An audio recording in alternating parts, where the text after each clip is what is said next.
I've been driving Minis consecutively each year for the last 3 or 4 years. So when I got a chance for 2025, I couldn't say no. Welcome everybody then to the now updated 2025 Mini Cooper JCW. Well, we all know the JCW is the hottest, most performance-oriented version of the Cooper. For 2025, they have brought in some minor nip and tuck updates on the outside, on the inside, some powertrain updates, and let's be honest, spoiler alert, it's still very much a Mini Cooper. Let's see how this updated hot hatch is. So, what's new for the new updated 2025 Cooper JCW? Well, visually you have a slightly altered grille, more ducts for cooling. I think that looks very cool. It's very functional. You do have vents on the side as well. That one is fake. This one is functional. So that's also cool. At least this one is functional. It's for actually sending air to perhaps the brakes and the radiator. This car also has an optional stripes package, but I don't see it. Maybe it's some back-end fault with speccing the car, but I think the stripes would really complement this paint. It's sort of this pearl white finish, and in the sun, when the light hits it right, it actually looks really good. You do have this no-cost option of the red roof and the red mirrors, which I think works really well with this white paint. You can otherwise get it in a black paint, but I think this red really pops because, hey, it is a Cooper, right? And I think traditionally over the years Mini Coopers have had contrasting specs with the base paint, so I think that looks really good. What's also exclusive to the JCW are these sort of additional aero bits on the bottom part of the bumper. You have these beautiful 18-inch wheels which look really good. Peek through the wheels and you'll actually see the bright red calipers which also have JCW branding on it. On the rear you have all new tail lights which also have amazing welcome patterns, so when you walk up to the car, and I think you can even alter the kind of pattern you want to see at night, and I think that's very cool. Obviously it's a gimmick, but I think it brings that fresh change to the Cooper that we've been used to seeing over the years. I mean, they can't really alter it too much. In fact, I call it that the Mini Cooper is almost like the Porsche 911 of hatchbacks. They can only make minor changes because they can't lose the iconic shape that the Mini has been carrying over the years, and I'm actually grateful that they still retain the round headlights, because on the Countryman they have actually made it a slightly different shape. So I think the identity is slightly skewed, but on the Cooper luckily they retained the round headlights, which I think looks very good. On the inside now it has the traditional new Mini interior that is on the Countryman JCW we saw a few weeks back. So gone is the speedometer console, and now you have the center 10-inch OLED screen which does everything. So all the speed information, car settings, Apple CarPlay, AC controls, everything is controlled from that center screen. You do have a heads-up display in front of the driver, so that is useful. You do have a 3-spoke steering wheel again. Well, I say 3-spoke, it's 2-spoke, and the 3rd spoke is a string. Even if at first it really annoyed me, but now I think it's a smart design element and it does look really good. Since this is the JCW, you do get paddle shifter just like the Countryman JCW.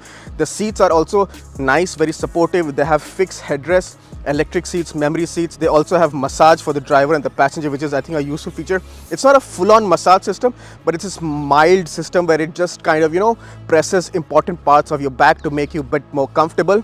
It is still a Mini, so rear legroom is still very tight, but me being 5'8" can easily accommodate a similar height person or shorter people behind me, which is good enough. I would say reserve it for kids. Don't put an adult there if you really need to. And again, it's a Mini, which means that the boot space is still relatively small. You can put in perhaps 2 carry-on luggage, but yes, the seats can be folded and they have a 50-50 split. So if you do need to put in more luggage, you can fold the seats, provided you don't have rear passengers. On the rear, because this is the JCW, it has a nice aggressive diffuser design, which I think looks very good, but now it has a single center exit exhaust, which I'm not a fan of. I wish it had dual tips or just separated tips, which just gives that a bit of a sporty look. It kind of looks like an afterthought, and it looks like an aftermarket exhaust, to be honest. So that's my only grouse of the whole design element, and as you can see, that's like nitpicking, because the rest of the car I think still looks very handsome, very smart, and very attractive on the road. Now behind the wheel of the updated 2025 Mini Cooper JCW, so let's get the numbers out of the way. This has a 2-liter turbocharged 4-cylinder engine, front wheel drive, has about 230 horsepower, is mated to a 7-speed DCT, not the 8-speed ZF. So the control is on the center stack, which I'm not a fan of. So yeah, let's see how this hatchback drives. In fact, let's try to engage the launch control. So if you use the experiences button, toggle through the screen, activate the go-kart mode, and then through the settings you can activate the dynamic stability control, which I've already done because I've already tested the launch control.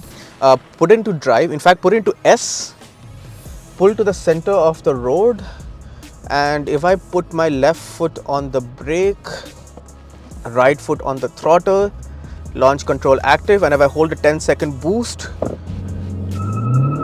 oh, quite a fair bit of wheel spin.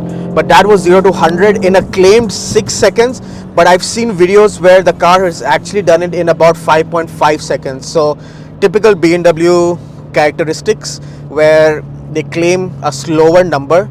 In fact, I would say that it might even have more horsepower than what they claim, because it does pull really quick. And as you could see, there was definitely wheel spin but no wheel hop. So the tires have good grip. The earlier Minis used to get Hankooks and Pirellis. This has the Continental Sport Contact, which I personally prefer as a tire compound, and it really shows. It really put the power down. All 228 horsepower was glued to the wheel. Even with minor wheel spin, it really did the job well. I'm now on some twisties, and since I already have it in sport mode, the hatch, what do I say? It is quite essentially a Cooper JCW, which means it's so much fun in the twisties. You can actually just power out of corners. You have grip for days. You have, like, I don't want to say you have unlimited grip because that might make the driver overconfident, but you do have a lot of grip, and you can really turn in this vehicle into a corner and you can floor it mid corner and it just powers out. It's such a beautiful package. It's so much fun. The chassis, people say that the Mini has become bigger, heavier, slower, but I don't feel it. From as far as I can see from behind the wheel, I'll just put it back into normal D and I'll put it back into comfort mode, the core mode, and everything dials down a bit. The pumped in audio is completely gone. So yeah, that's another down part. I wish there was actual noises from the exhaust, but this is all pumped in from the speaker. It has fake pops and bangs as well, which is a bit sad. But yeah, in the comfort mode also you can just relax and vehicle. But as I was saying, this vehicle is actually really fun to drive. It's super pointy, it's super nippy, and you can actually enjoy this vehicle on your favorite B road. I've been driving this vehicle on some fantastic twisty sections of road near the Muskoka region, and I've just come away so impressed. In fact, I was in a convoy with some really faster cars, AMGs and Jaguar F-types and stuff like that, and I was more than happily keeping up with those big boy cars. So the Mini, as far as I'm concerned, is one of the best tools you can have on a twisty B road. It's so much fun. The chassis agility, the mechanical grip, the front end is so pointy, and the engine has all the poke you would ever need in twisty roads, because it's roads like this and conditions like this that prove that the Mini does not need any more horsepower than it has right now. And kudos to Mini for not ruining the package with this new update. The engine, it's nice, it's very cool, it has lots of power, and if you drive it sanely, which I have on the highway, you can get about 7.8 to 8 liters per 100, which is, I think, supremely commendable. And if you push it through the corners, which I have done, I have gotten about a combined of 9 to 9.5 liters, which is honestly also not bad. The tank is small, but you can still get on highways, I think, 550 to 600 kilometers range, which I think is really good for a small car. Another thing that I don't know if it's visible on camera is the suspension stiffness. It's very hard. Even in this comfort mode, you can feel every single undulation on the road. The suspension is very stiff. In the sport mode, this does have the adaptive suspension, but even if it's comfort mode, it's super harsh. It's super hard, and over potholes or cracks on the road, you feel every single one of them.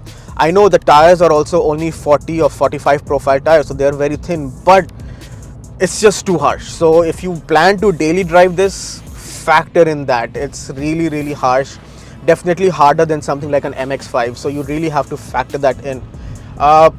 Barring that hard suspension bit and the fake audio from the exhaust, it's really fun. And I know the view from the driving position is kind of weird because you have no speedometer. You only have this heads-up display, which actually looks like an aftermarket unit, and you have to refer to the center screen for all the information. I'm not saying it's a bad screen, but you have to just use this for everything. I'm not a big fan. I wish there was a conventional speedometer. In fact, I used to love the old Mini design for the speedometers, so I kind of miss that.